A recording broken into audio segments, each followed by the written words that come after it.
नमस्कार, खबरां दे इस बुलेटिन च तुहाडा स्वागत। मैं रजनी। पहला पेश ने 94 खबरां। प्रधानमंत्री नरेंद्र मोदी भलके गुजरात के कच्छ इलाके दे विच कई विकास प्रोजेक्टां दे नींह पत्थर रखणगे।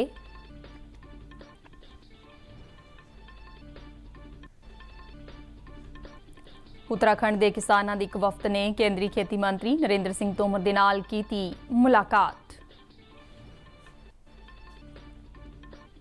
केंद्रीय मंत्री प्रकाश जावड़ेकर ने कहा कि वख-वख राज्यां दे चोण नतीजिਆਂ ਤੋਂ पता लगता है कि लोकां नूं प्रधानमंत्री की अगवाई विच पूरा भरोसा है।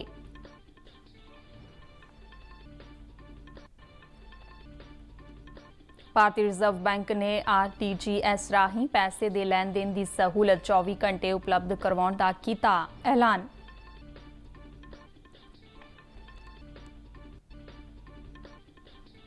भारत ने उज़बेकिस्तान वालों भारतीय शाबार बंदरगाह नूं ट्रांजिट बंदरगाह वजों वरतन दे लई दिखाए दिलचस्पी दा स्वागत कीता।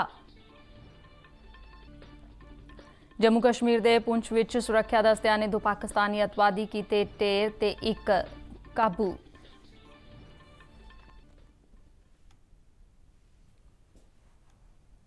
ते हुण खबरां विस्तार नाल। प्रधानमंत्री नरेंद्र मोदी भलके गुजरात के कच्छ इलाके का 1 दिन का दौरा करेंगे। वो सूबे दे विच कई विकास प्रोजेक्टां दे नींह पत्थर रखणगे। इन्हां प्रोजेक्टां दे विच डिसैलिनेशन प्लांट, एक हाईब्रिड नव्योणयोग ऊर्जा पार्क और एक पूरी तरह स्वचालक मिल्क प्रोसैसिंग ते पैकिंग प्लांट शामिल ने। गुजरात के कच्छ इलाके दे मांडवी दे विच लगाए जाने वाले प्लांट दे विच समुद्री पानी नूं पीण योग पानी दे विच बदलिया जा रहा है। 10 करोड़ लीटर प्रतिदिन समर्था वाला यह प्लांट नर्मदा ग्रिड साउनी नैटवर्क की पूर्ति ਅਤੇ गंदे पानी के बुनियादी ढांचे ਦੇ ਨਾਲ सूबे ਦੇ ਵਿੱਚ पानी की सुरक्षा ਨੂੰ मजबूत करेगा। ਇਹ देश ਦੇ ਵਿੱਚ टिकाऊयोग ਤੇ किफायती जल स्रोतां ਦੇ ਲਈ ਇੱਕ महत्वपूर्ण मील पत्थर ਹੋਵੇਗਾ। प्रधानमंत्री कच्छ ਦੇ सरहद डेयरी अंजार ਦੇ ਵਿੱਚ पूरी तरह स्वचालक दुध प्रोसैसिंग ਅਤੇ पैकिंग प्लांट ਦਾ नींह पत्थर भी ਰੱਖਣਗੇ। 21 करोड़ रुपए की लागत ਦੇ ਨਾਲ ਬਣਨ ਵਾਲੇ इस प्लांट ਦੇ ਵਿੱਚ प्रतिदिन 2 ਲੱਖ लीटर दुध प्रोसैस ਕਰਨ ਦੀ ਸਮਰੱਥਾ ਹੋਵੇਗੀ। उत्तराखंड के किसानों का एक वफद केंद्रीय खेती मंत्री नरेंद्र सिंह तोमर नूं मिलिया। वफद ने खेती कानूनों बारे अपनी हिमायत प्रकट की है। किसानों ने कहा है कि उन्होंने नवे खेती कानूनों नूं समझण तो बाद राय प्रकट की है। खेती मंत्री तोमर ने खेती कानूनों की हिमायत दे लई किसानों का धन्यवाद किया। मीटिंग तो बाद पत्रकारों के नाल गलबात करदिआं खेती मंत्री ने कहा कि किसानों ने खेती कानूनों नूं समझण तो बाद अपनी राय दी है। से ऐसे सभी किसान भाइयों का हृदय से बहुत बहुत स्वागत है, बहुत बहुत अभिनंदन है।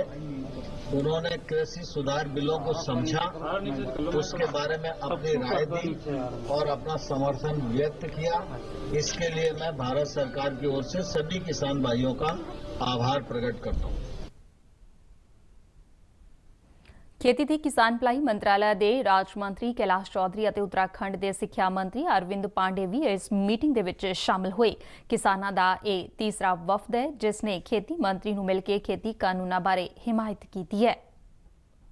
प्रधानमंत्री जी माननीय नरेंद्र मोदी जी खुद इसकी मॉनिटरिंग कर रहे हैं, गृह मंत्री जी इसकी बैठ के ले रहे हैं, माननीय तोमर साहब सब लगातार प्रयास कर रहे हैं और इसके अंदर जिस तरह से विपक्ष है वो इसके अंदर रोड़ा डालने का प्रयास कर रहा है और उसके अंदर भी जैसा कि वामपंथी के लोग हैं वो भी इसके अंदर इसको हाईजैक करने का प्रयास कर रहे हैं। लेकिन पहला हरियाणा तो किसानों के 2 वफदा ने नवी खेती कानूनों की हिमायत प्रकट की। एक वफद की अगवाई भारतीय किसान यूनियन मान ग्रुप हरियाणा के नेता गुनी प्रकाश की अगवाई दे विच खेती कानूनों की हिमायत करदिआं एक चिट्ठी खेती मंत्री नूं सौंपी सी। केंद्रीय मंत्री प्रकाश जावड़ेकर ने जोर देके कहा कि वख-वख राज्यों दे विच हाल ही दे विच आए चोण नतीजे ये दर्शाते हैं कि लोग प्रधानमंत्री की लीडरशिप दे विच अथाह विश्वास रखते हैं। उन्होंने कहा है कि ताज़ा चोण नतीजिਆਂ तो पता लगता है कि लोगों को प्रधानमंत्री की अगवाई नीतियां विच विश्वास है। नवी दिल्ली दे विच मीडिया नूं जानकारी दिंदिआं जावड़ेकर ने कहा कि भाजपा ने असम दे विच BTC चोणां दे विच बहुत वधिया प्रदर्शन किया है और हुण भाजपा की गिनती 1 ਤੋਂ 9 तक पहुंच गई है। उन्होंने कहा है कि बिहार विधान सभा चोणां वख-वख राज्यां दीआं ज़िमनी चोणां, राजस्थान दे विच जिला परिषद ते पंचायत चोणां दे विच भाजपा नूं लोकां दा समर्थन मिलिया। जावड़ेकर ने कहा कि कांग्रेस अपनी जमीन खो चुकी है और बेलोड़ा बनती जा रही है।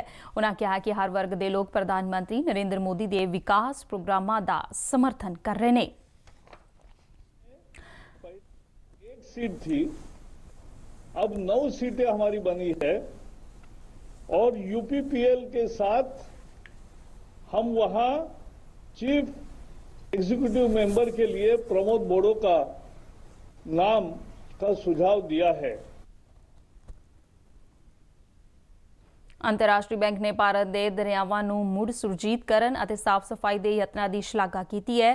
ਮੁੜ ਨਿਰਮਾਣ ਅਤੇ ਵਿਕਾਸ ਦੇ ਅੰਤਰਰਾਸ਼ਟਰੀ ਬੈਂਕ ਦੇ ਸੀਨੀਅਰ ਪਾਣੀ ਤੇ ਸਾਫ਼ ਸਫਾਈ ਮਾਹਰ ਜ਼ੇਵੀਅਰ ਚੋਵਿਟ ਦੇ ਬੇਚੋਨੀ ਨੇ ਕਿਹਾ ਹੈ ਕਿ ਉਹ ਭਾਰਤ ਵੱਲੋਂ ਕੀਤੇ ਯਤਨਾਂ ਤੇ ਮਾਣ ਮਹਿਸੂਸ ਕਰਦੇ ਨੇ। ਉਨ੍ਹਾਂ ਕਿਹਾ ਕਿ ਭਾਰਤ ਸਰਕਾਰ ਵੱਲੋਂ ਲੋਕਾਂ ਲਈ ਬੁਨਿਆਦੀ ਢਾਂਚੇ ਦੇ ਵਿਕਾਸ ਅਤੇ ਵਿਹਾਰ ਪਰਿਵਰਤਨ ਲਿਆਉਣ ਦੇ ਲਈ ਕੀਤੇ ਜਾ ਰਹੇ ਯਤਨਾਂ ਤੇ ਧਿਆਨ ਕੇਂਦਰਿਤ ਕਰਨ ਕਰਕੇ ਇਹ ਸਭ ਕੁਝ ਹੋ ਸਕਿਆ ਹੈ।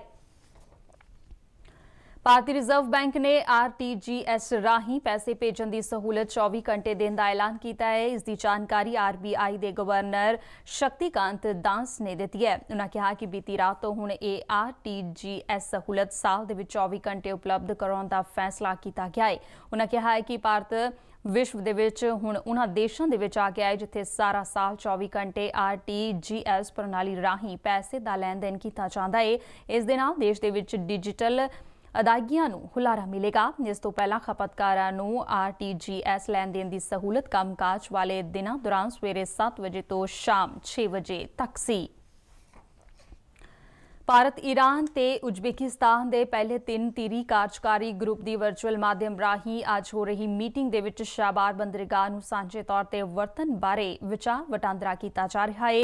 ਵਿਦੇਸ਼ ਮੰਤਰਾਲੇ ਵੱਲੋਂ ਜਾਰੀ ਇੱਕ ਬਿਆਨ ਦੇ ਵਿੱਚ ਕਿਹਾ ਗਿਆ ਹੈ ਕਿ ਭਾਰਤ ਉਜ਼ਬੇਕਿਸਤਾਨ ਵੱਲੋਂ ਸ਼ਾਬਾਰ ਬੰਦਰਗਾਹ ਨੂੰ ਟ੍ਰਾਂਜ਼ਿਟ ਬੰਦਰਗਾਹ ਵਜੋਂ ਵਰਤਣ ਲਈ ਦਿਖਾਈ ਦਿਲਚਸਪੀ ਨੂੰ ਜੀ ਆਇਆਂ ਕਹਿੰਦਾ ਹੈ। ਮੰਤਰਾਲੇ ਨੇ ਕਿਹਾ ਕਿ ਇਸ ਦੇ ਨਾਲ ਖੇਤਰ ਦੇ ਵਿੱਚ ਵਪਾਰ ਅਤੇ ਕਾਰੋਬਾਰੀ ਭਾਈਚਾਰੇ ਦੇ ਲਈ ਆਰਥਿਕ ਮੌਕੇ ਖੁੱਲ੍ਹ ਜਾਣਗੇ। ਉਜ਼ਬੇਕਿਸਤਾਨ ਤੋਂ ਇਲਾਵਾ ਹੋਰ ਕੇਂਦਰੀ ਏਸ਼ੀਆਈ ਮੁਲਕਾਂ ਨੇ ਵੀ ਇਸ ਬੰਦਰਗਾਹ ਨੂੰ ਵਰਤਣ ਲਈ ਦਿਲਚਸਪੀ ਦਿਖਾਈ ਹੈ। ਮੰਤਰਾਲੇ ਨੇ ਕਿਹਾ ਕਿ ਭਾਰਤ ਇਸ ਮੁੱਦੇ ਤੇ ਖੇਤਰੀ ਦੇਸ਼ਾਂ ਦੇ ਨਾਲ ਨੇੜਿਓਂ ਸਹਿਯੋਗ ਕਰਨ ਦਾ ਚਾਹਵਾਨ ਹੈ। ਕੇਂਦਰੀ ਵਿੱਤ ਮੰਤਰੀ ਨਿਰਮਲਾ ਸੀਤਾਰਮਨ ਆਗਾਮੀ ਆਮ ਬਜਟ 2021-22 ਤੋਂ ਪਹਿਲਾਂ ਅੱਜ ਵੱਖ-ਵੱਖ ਸਰਕਾਰੀ ਗਰੁੱਪਾਂ ਦੇ ਨਾਲ ਵਿਚਾਰ ਚਰਚਾ ਦਾ ਦੌਰ ਸ਼ੁਰੂ ਕਰਨਗੇ। ਨਵੇਂ ਬਜਟ ਤੇ ਹੋਣ ਵਾਲੀ ਚਰਚਾ ਦੇ ਲਈ ਮੀਟਿੰਗਾਂ ਵਰਚੁਅਲ ਮਾਧਿਅਮ ਰਾਹੀਂ ਹੋਣਗੀਆਂ। ਵਿੱਤ ਮੰਤਰਾਲੇ ਨੇ ਕਿਹਾ ਕਿ ਨਿਰਮਲਾ ਸੀਤਾਰਮਨ ਅੱਜ ਸਵੇਰੇ ਉੱਗੇ ਸਨਅਤਕਾਰਾਂ ਦੇ ਨਾਲ ਬਜਟ ਤੋਂ ਪਹਿਲਾਂ ਦੀ ਪਹਿਲੀ ਚਰਚਾ ਕਰਨਗੇ। ਇਸ ਚਰਚਾ ਦੇ ਸਵੇਰੇ ਅਤੇ ਬਾਅਦ ਦੁਪਹਿਰ ਦੇ 2 ਸੈਸ਼ਨ ਹੋਣਗੇ। ਰੇਲਵੇ ਨੇ ਪੰਜਾਬ ਦੇ ਵਿੱਚ ਚੱਲ ਰਹੇ ਕਿਸਾਨਾਂ ਦੇ ਪ੍ਰਦਰਸ਼ਨ ਨੂੰ ਦੇਖਦਿਆਂ ਹੋਇਆਂ ਅਜਮੇਰ ਜੰਕਸ਼ਨ ਤੋਂ ਅੰਮ੍ਰਿਤਸਰ ਅਤੇ ਦਰਬੰਗਾ ਤੋਂ ਅੰਮ੍ਰਿਤਸਰ ਜਾਣ ਵਾਲੀ ਦਰਬੰਗਾ ਸਪੈਸ਼ਲ ਰੇਲ ਗੱਡੀ ਅੱਜ ਰੱਦ ਕਰਨ ਦਾ ਫੈਸਲਾ ਕੀਤਾ ਹੈ, ਜਦਕਿ ਕੁਝ ਗੱਡੀਆਂ ਦਾ ਰਸਤਾ ਵੀ ਬਦਲਿਆ ਗਿਆ ਹੈ। ਰੇਲ ਵਿਭਾਗ ਦੇ ਬੁਲਾਰੇ ਨੇ ਦੱਸਿਆ ਹੈ ਕਿ ਬਾਂਦਰਾ ਟਰਮੀਨਲ ਤੋਂ ਚੱਲ ਕੇ ਅੰਮ੍ਰਿਤਸਰ ਜਾਣ ਵਾਲੀ ਪੱਛਮ ਐਕਸਪ੍ਰੈਸ, ਨੰਦੇੜ ਸਾਹਿਬ ਤੋਂ ਅੰਮ੍ਰਿਤਸਰ ਜਾਣ ਵਾਲੀ ਨੰਦੇੜ ਐਕਸਪ੍ਰੈਸ ਰੇਲ ਗੱਡੀ ਦਿੱਲੀ ਤੱਕ ਚਲਾਈ ਜਾਵੇਗੀ। ਬਾਂਦਰਾ ਤੋਂ ਅੰਮ੍ਰਿਤਸਰ ਜਾਣ ਵਾਲੀ ਐਕਸਪ੍ਰੈਸ ਟ੍ਰੇਨ ਨੂੰ ਚੰਡੀਗੜ੍ਹ ਤੱਕ ਚਲਾਇਆ ਜਾਵੇਗਾ। ਪੰਜਾਬ ਵਿੱਚ ਮਿਊਨਿਸਪਲ ਕਾਰਪੋਰੇਸ਼ਨ ਦੀਆਂ ਚੋਣਾਂ ਬਾਰੇ ਪੰਜਾਬ ਦੇ ਮੁੱਖ ਚੋਣ ਅਧਿਕਾਰੀ ਡਾਕਟਰ ਐਸ ਕਰੁਣਾ ਰਾਜੂ ਨੇ ਸਪਸ਼ਟ ਕੀਤਾ ਹੈ ਕਿ ਮੁੱਖ ਚੋਣ ਅਧਿਕਾਰੀ ਦੇ ਦਫ਼ਤਰ ਜਾਂ ਭਾਰਤੀ ਚੋਣ ਕਮਿਸ਼ਨ ਦੀ ਸਥਾਨਕ ਸਰਕਾਰਾਂ ਦੀਆਂ ਚੋਣਾਂ ਦੇ ਵਿੱਚ ਕੋਈ ਭੂਮਿਕਾ ਨਹੀਂ ਹੈ, ਕਿਉਂਕਿ ਇਹ ਰਾਜ ਚੋਣ ਕਮਿਸ਼ਨ ਦੇ ਦਾਇਰੇ ਵਿੱਚ ਆਉਂਦੀਆਂ ਨੇ, ਜੋ ਕਿ ਇੱਕ ਵੱਖਰੀ ਸੰਸਥਾ ਹੈ। ਉਨ੍ਹਾਂ ਦੱਸਿਆ ਹੈ ਕਿ ਮੁੱਖ ਚੋਣ ਅਧਿਕਾਰੀ ਦੇ ਦਫ਼ਤਰ ਵੱਲੋਂ ਵੋਟਰ ਸੂਚੀਆਂ ਦੀ ਵਿਸ਼ੇਸ਼ ਸੋਧ ਕਰਨ ਦੀ ਪ੍ਰਕਿਰਿਆ ਚੱਲ ਰਹੀ ਹੈ। 1 ਜਨਵਰੀ 2020 ਤੱਕ ਹੈ ਤੇ ਦਾਅਵੇ ਤੇ ਇਤਰਾਜ਼ ਦਾਇਰ ਕਰਨ ਦੀ ਪ੍ਰਕਿਰਿਆ 15 ਦਸੰਬਰ ਤੱਕ ਜਾਰੀ ਰਹੇਗੀ। ਵੋਟਰ ਸੂਚੀਆਂ ਦੀ ਸੁਧਾਈ ਦੇ ਲਈ ਵਿਸ਼ੇਸ਼ ਮੁਹਿੰਮ ਵਾਸਤੇ ਵੋਟਰ ਸੂਚੀ ਦੇ ਖਰੜੇ ਦੀਆਂ ਕਾਪੀਆਂ ਨਿਰੀਖਣ ਦੇ ਲਈ ਬੂਥ ਲੈਵਲ ਅਫਸਰ ਅਤੇ ਚੋਣ ਰਜਿਸਟ੍ਰੇਸ਼ਨ ਅਧਿਕਾਰੀ ਨੂੰ ਉਪਲਬਧ ਕਰਵਾਈਆਂ ਗਈਆਂ ਨੇ। ਕੋਈ ਵੀ ਵੋਟਰ ਸੂਚੀ ਦੀ ਜਾਂਚ ਦੇ ਲਈ CEO ਪੰਜਾਬ ਦੀ ਵੈਬਸਾਈਟ ਤੇ ਲੌਗਇਨ ਕਰ ਸਕਦਾ ਹੈ। ਜੰਮੂ ਕਸ਼ਮੀਰ ਦੇ ਪੁੰਛ ਜ਼ਿਲ੍ਹੇ ਵਿਚਲੇ ਪੋਸ਼ਾਨਾ ਖੇਤਰ ਦੇ ਵਿੱਚ ਸੁਰੱਖਿਆ ਦਸਤਿਆਂ ਨੇ ਇੱਕ ਸਾਂਝੇ ਅਭਿਆਨ ਦੇ ਵਿੱਚ 2 ਪਾਕਿਸਤਾਨੀ ਅਤਵਾਦੀਆਂ ਨੂੰ ਢੇਰ ਕਰ ਦਿੱਤਾ ਹੈ ਅਤੇ ਉਹਨਾਂ ਦੇ ਇੱਕ ਸਾਥੀ ਨੂੰ ਗ੍ਰਿਫਤਾਰ ਕਰ ਲਿਆ ਹੈ। ਮਾਰੇ ਗਏ ਅਤਵਾਦੀਆਂ ਦੀ ਪਛਾਣ ਸਾਜਿਦ ਤੇ ਬਿਲਾਲ ਵਜੋਂ ਹੋਈ ਹੈ। ਉਹਨਾਂ ਦੇ ਕਬਜ਼ੇ ਵਿੱਚੋਂ 2 AK-47 ਰਾਈਫਲ, ਇੱਕ UBGL, ਇੱਕ ਥੁਰਾਇਆ ਸੈੱਟ ਫੋਨ ਬਰਾਮਦ ਕੀਤਾ ਗਿਆ ਹੈ। ਪੁਲਿਸ ਸੂਤਰਾਂ ਨੇ ਦੱਸਿਆ ਕਿ ਪੁਲਿਸ ਤੇ ਸੁਰੱਖਿਆ ਬਲਾਂ ਨੇ ਇੱਕ ਸਾਂਝੀ ਗਸ਼ਤ ਦੌਰਾਨ ਪੁੰਛ ਜ਼ਿਲ੍ਹੇ ਦੇ ਪੋਸ਼ਾਨਾ ਖੇਤਰ ਦੇ ਵਿੱਚ ਤਲਾਸ਼ੀ ਕੀਤੀ, ਜਿਸ ਦੌਰਾਨ ਉਹਨਾਂ ਨੂੰ ਇਸ ਖੇਤਰ ਦੇ ਵਿੱਚ ਕੁਝ ਅਤਵਾਦੀਆਂ ਦੇ ਲੁਕੇ ਹੋਣ ਬਾਰੇ ਭਰੋਸੇਯੋਗ ਜਾਣਕਾਰੀ ਮਿਲੀ। ਸੁਰੱਖਿਆ ਦਸਤਿਆਂ ਨੇ ਲੁਕੇ ਅਤਵਾਦੀਆਂ ਨੂੰ ਆਤਮ ਸਮਰਪਣ ਕਰਨ ਦੇ ਲਈ ਕਿਹਾ, ਪਰ ਉਹਨਾਂ ਨੇ ਸੁਰੱਖਿਆ ਦਸਤਿਆਂ ਤੇ ਗੋਲੀਬਾਰੀ ਸ਼ੁਰੂ ਕਰ ਦਿੱਤੀ। ਇਸ ਗੋਲੀਬਾਰੀ ਦੌਰਾਨ ਸੁਰੱਖਿਆ ਦਸਤਿਆਂ ਨੇ 2 ਅਤਵਾਦੀਆਂ ਨੂੰ ਢੇਰ ਕਰਕੇ ਇੱਕ ਨੂੰ ਗ੍ਰਿਫਤਾਰ ਕਰ ਲਿਆ ਹੈ।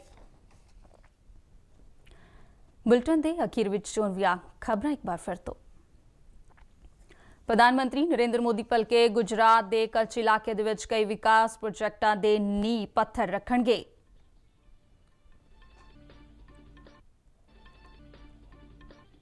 उत्तराखंड के किसानों की एक वफद ने केंद्रीय खेती मंत्री नरेंद्र सिंह तोमर के नाल की मुलाकात।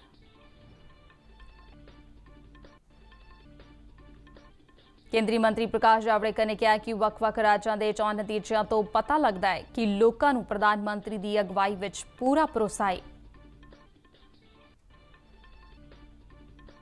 भारतीय रिजर्व बैंक ने RTGS राही पैसे के लेन देन की सहूलत 24 घंटे उपलब्ध करवाने का किया ऐलान।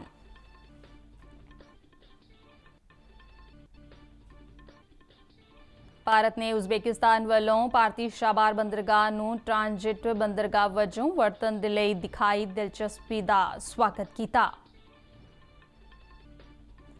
जम्मू कश्मीर के पुंछ विच सुरक्षा दस्तियां ने 2 पाकिस्तानी अतवादी कीते ढेर ते 1 काबू। इस दे नाल ही खबरां दा बुलेटिन खत्म हुंदा है। धन्यवाद।